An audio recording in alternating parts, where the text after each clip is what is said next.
नमस्कार दोस्तों, DD red के एक और रिएक्शन वीडियो में आप सभी का स्वागत है। मैं हूं आलोक। तो आज जो वीडियो लेकर आया हूं वीडियो है कैटलिस्ट रिकॉर्ड्स का और इसका टाइटल है India's most insane project with Saudi Arabia, under sea cable to connect.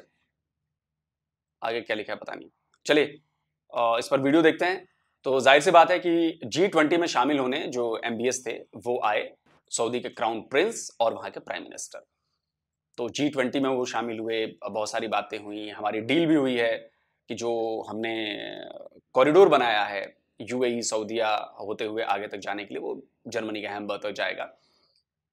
तो उसके अलावा भी वो स्टेट विजिट पर रहे एक दिन के लिए। उनका राष्ट्रपति भवन में डिनर उनके लिए दिया गया, फिर हैदराबाद हाउस में प्रधानमंत्री मोदी से मिले, बहुत सारी बातें हुई। और उसके बाद जो खबर निकल कर आई, करीब $100 बिलियन जो है सऊदी अरबिया इंडिया में इन्वेस्ट करने वाला है, और इसके पहले भी hundreds of billions dollars invest कर चुका है। तो जाहिर सी बात है कि अब नए वेंचर्स होंगे, ज्वाइंट वेंचर्स होंगे। और मैं इसलिए MBS को बहुत ज्यादा पसंद करता हूं कि वो फ्यूचरिस्टिक हैं, वो फ्यूचर देखते हैं। उन्होंने उनका जो सपना है वो मिडिल ईस्ट को यूरोप बनाने का है।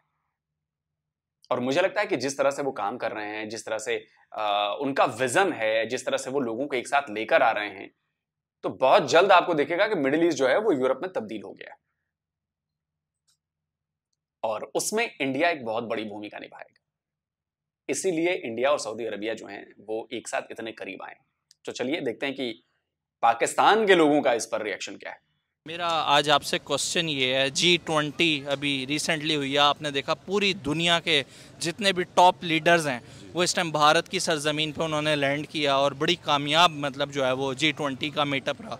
सऊदी अरब के जो प्रिंस हैं मोहम्मद बिन सलमान, उन्होंने पाकिस्तान आना था लेकिन पाकिस्तान से उन्होंने अपना दौरा मनसूख कर दिया। वो ही भारत में जाके अंडर सी पावर ग्रिड का उन्होंने कॉन्ट्रैक्ट साइन किया है, जिसमें दोनों कंट्रीज बिजली जो है आपस में एक्सचेंज करेंगी एक दूसरे के साथ। ये उस कंट्री के साथ किया है जो पहले ही इतनी बना रही है कि वो और कंट्रीज़ में जो है वो बिजली दे रही है।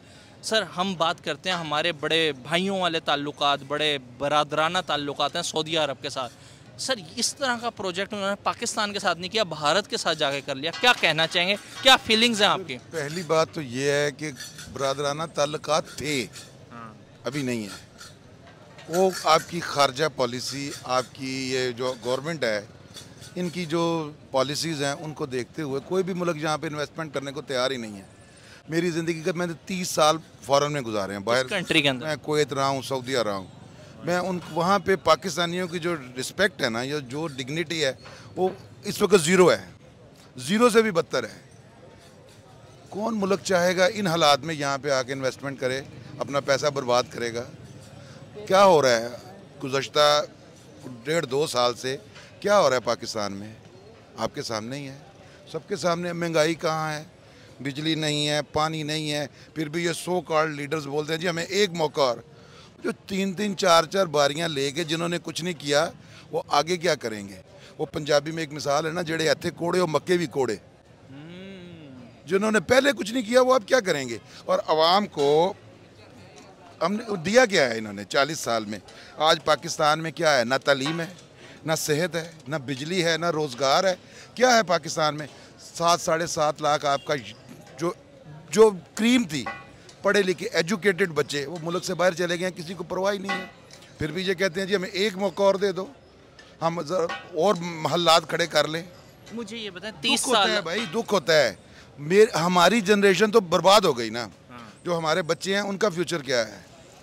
जो यूनिवर्सिटियों में, कॉलेजों में आज बच्चे पढ़ रहे हैं, अनसिक्योर हैं, वो इंतहाई अनसिक्योर हैं। उनको पता ही नहीं है कि यहाँ से फारिग होने के बाद हमने कहाँ जाना है, कहाँ जाकर डाका मारना है, चोरी करनी है, क्या करना है, कैसे अपनी ज़िंदगी आगे बसर करनी है। 30 साल आपने सऊदीया में गुजारे हैं, वहाँ पे इंडियंस से भी मीटअप होता होगा आपका, वहाँ पे क्या इज्जत दी जाती है? जब पाकिस्तान ने एटमी धमाके किए थे ना, बिलीव में सऊदी लोग हम लोगों के हाथ चूमते थे कि आप एक छोटा सा गरीब मुल्क है, पाकिस्तान एक गरीब मुल्क है, तो उन्होंने इतना बड़ा काम किया है।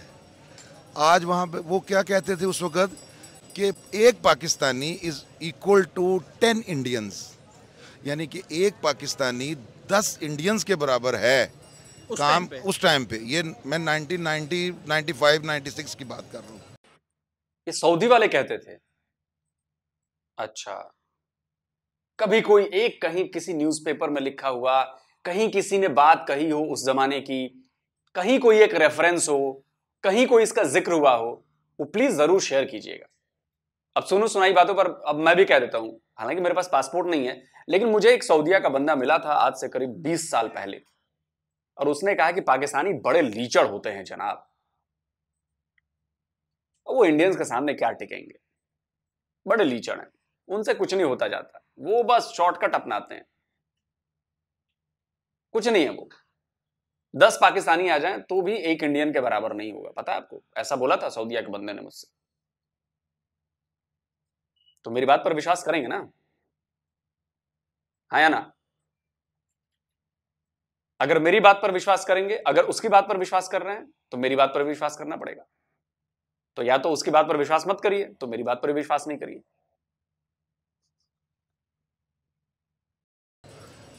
आज आज आपका वीज़ा ही नहीं है। कुवैत एक छोटा सा मुल्क है, मैं 18 साल कुवैत रह के अभी रिसेंट आया हूँ, 2 महीने हुए हैं।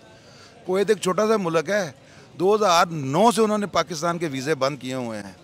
क्या हमारी गवर्नमेंट ने कोई इनिशिएटिव लिया इस पर? जब भी जाते हैं भीख मांगने जाते हैं, कभी उनका ब्रीफकेस चोरी कर लेते हैं, कभी उनका वो बैग चोरी कर लेते हैं।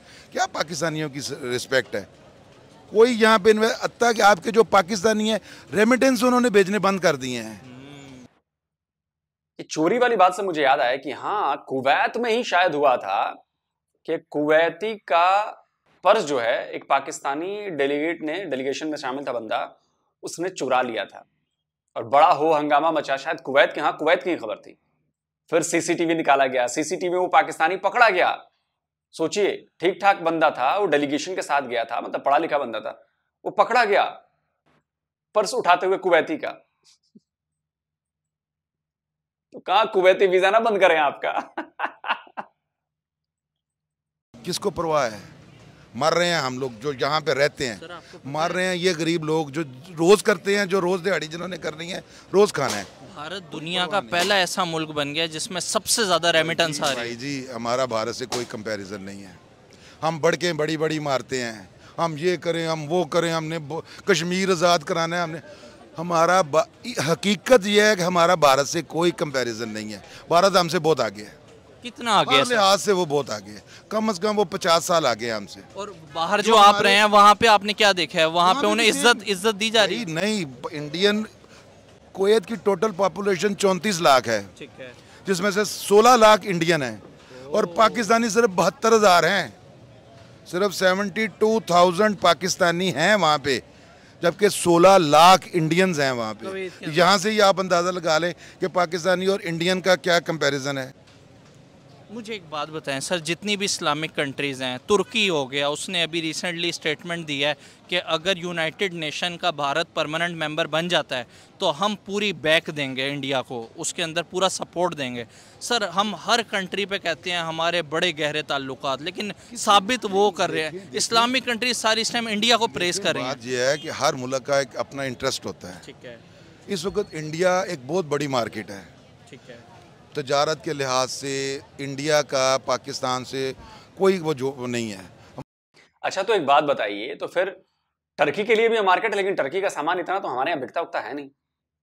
टर्की से बिजनेस रिलेशन भी हमारे वैसे वाले नहीं है जैसे अमेरिका से हैं या चाइना से, इनफैक्ट वैसे टर्की से नहीं है। टर्की हमेशा कश्मीर मुद्दे पर पाकिस्तान का साथ देता है, तो हमारे संबंध भी अच्छे नहीं है।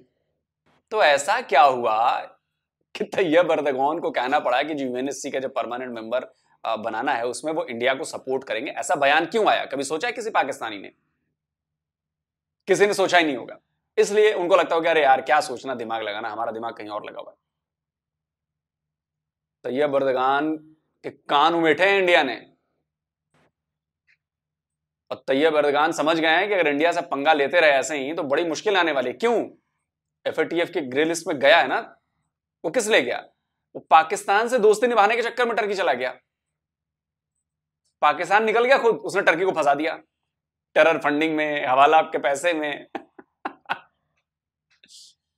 अब एर्दोगान को समझ में आया कि अरे यार ये तो बड़ी भारी दोस्ती पड़ रही है, तो चलो थोड़ी सी दोस्ती इंडिया से बढ़ाई जाए, इसलिए ऐसा बयान आया है। दूसरी उसकी वजह है जो यूएई, सऊदीया और इंडिया के बीच जो डील हुई है ना कॉरिडोर की, तो सबसे बड़ा सरदर्द है टर्की के लिए, सबसे बड़ा सरदर्द है। क्योंकि जो ये कहा जाता था कि यूरोप का गेटवे है टर्की, गेटवे है टर्की, अब वो गेटवे बंद होने वाला है। ये कॉरिडोर बन जाएगा ना तो गेटवे ग्रीस हो जाएगा, जो टर्की का सबसे बड़ा दुश्मन है। और साथ में कौन कौन है? Saudi Arabia, UAE, India. आप सोचो।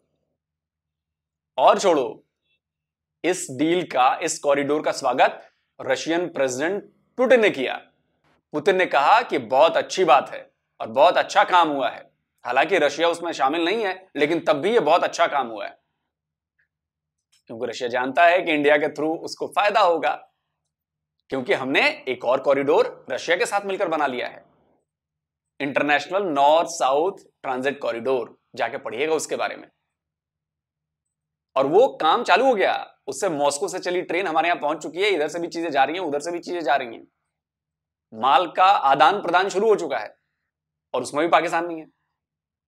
तो पाकिस्तान को तो हम काटते जा रहे हैं, काटते जा रहे हैं पाकिस्तान को हर तरफ से, क्योंकि 75 ईयर्स आपने जो पंगे लिए हैं ना, अब उसका पे बैक का टाइम है।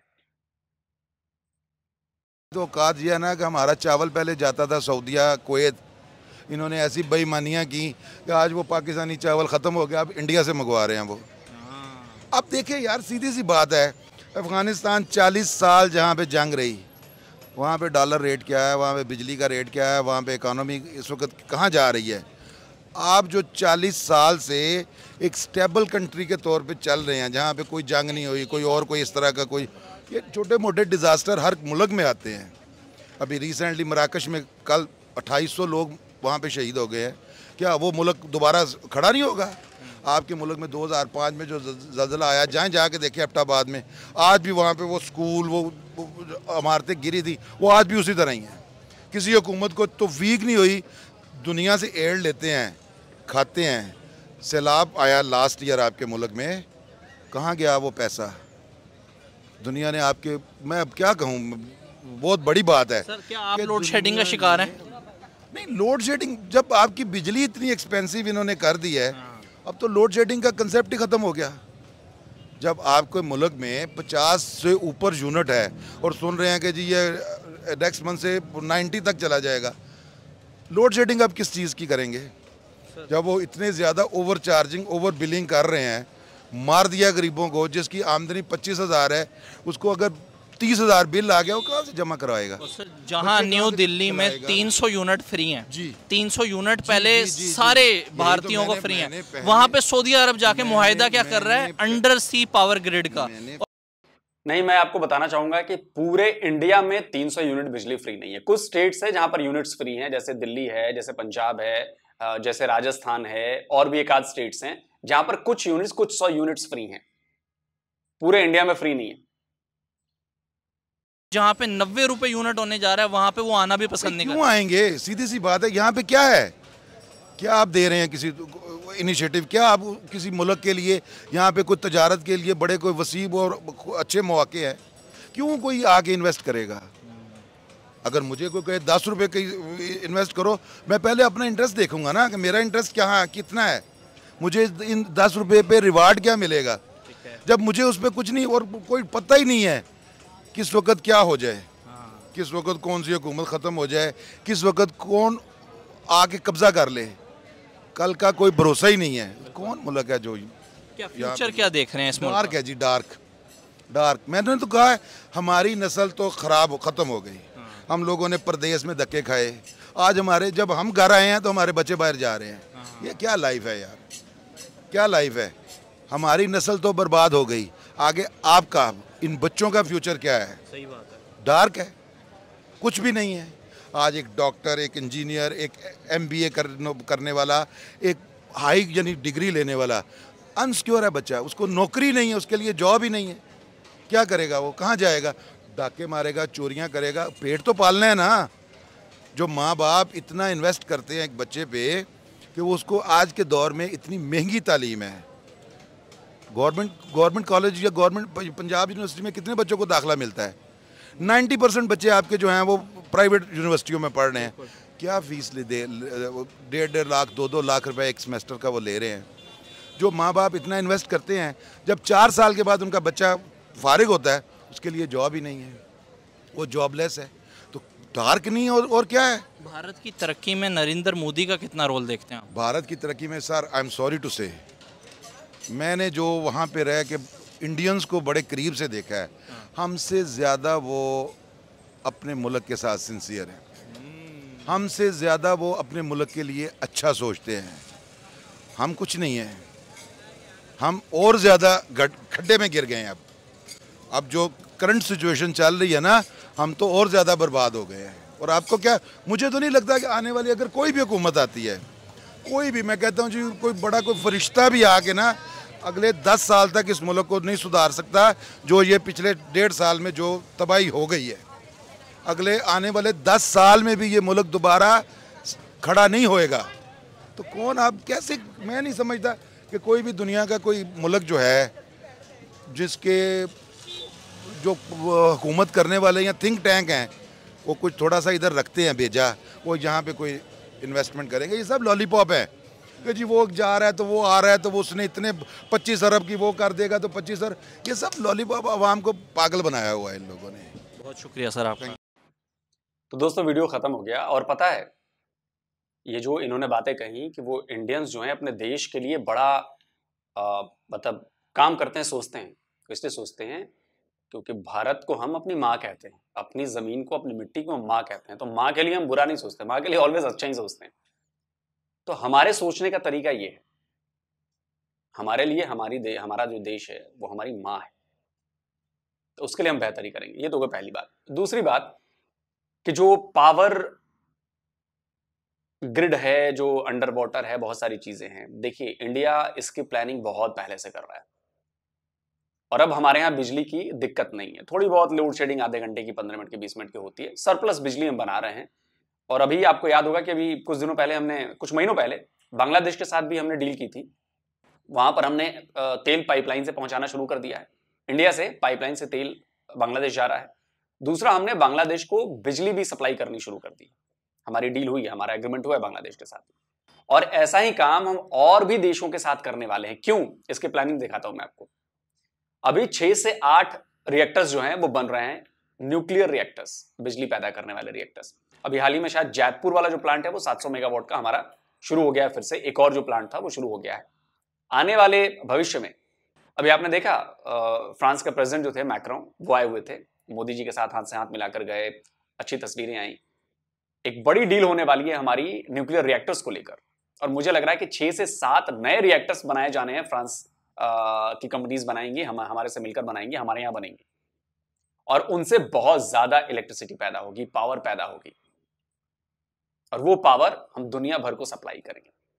हम दुबई को भी भेजेंगे, हम सऊदी को भी भेजेंगे, और भी अगल बगल देश हैं हमारे छोटे मोटे, श्रीलंका, बाकी जो हैं उधर भी हम भेजेंगे।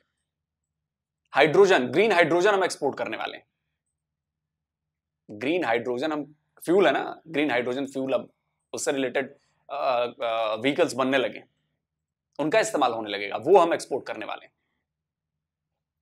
तो 5 से 10 साल में आप देखिएगा कि जो हमारा एक्सपोर्ट करीब करीब 1 ट्रिलियन करने का जो लक्ष्य है, वो अगले 5 से 10 साल में मुझे लगेगा कि 2-3 ट्रिलियन तो सिर्फ एक्सपोर्ट हो जाएगा हमारा, डॉलर्स का।